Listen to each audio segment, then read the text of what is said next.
সম্মানিত অতিথি পেশাজীবীবৃন্দ, শেখ হাসিনার 16 বছরের দুঃশাসনকে যদি চলছে পেশাজীবীদের অবদান ও সম্মাননা শীর্ষক অনুষ্ঠান, তখন হঠাৎ করেই একটি মর্মান্তিক সংবাদ আসে।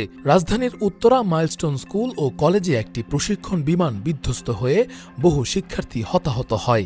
আজকে একটা দুঃখজনক মর্মান্তিক দুর্ঘটনা ঘটেছে।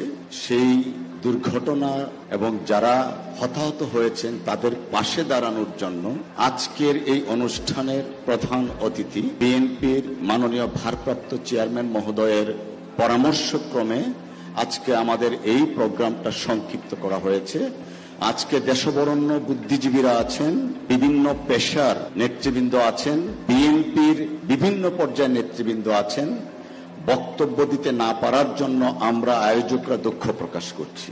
এই সংবাদ পেয়ে অনুষ্ঠানের প্রধান অতিথি বিএনপির ভারপ্রাপ্ত চেয়ারম্যান তারেক রহমান তার বক্তব্য সংক্ষিপ্ত করে অনুষ্ঠান শেষ করার ঘোষণা দেন এবং দায়িত্বশীলদেরকে দ্রুত দুর্ঘটনাস্থলে গিয়ে সহায়তার জন্য প্রস্তুত থাকতে নির্দেশ দেন। মহাসচিব সাহেব আমার সাথে কথা হয়েছে, উনি হসপিটালে যাচ্ছিলেন। এরই ভিতরে আমাদের বিভিন্ন ডাক্তার, আমাদের ছাত্র দল, যুব দল, স্বেচ্ছাসেবক দলের নেতৃবৃন্দ কর্মীরা অলরেডি ব্লাডের জন্য ওখানে গিয়েছে, যাতে ব্লাড তারা দিতে পারে।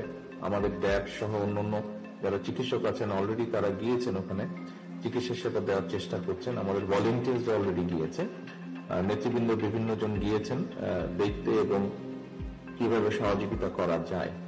মহাসচিব সাহেব ওখানে যাবেন, হয়তো উনি রওনা করেছেন বা রওনা করবেন এখন।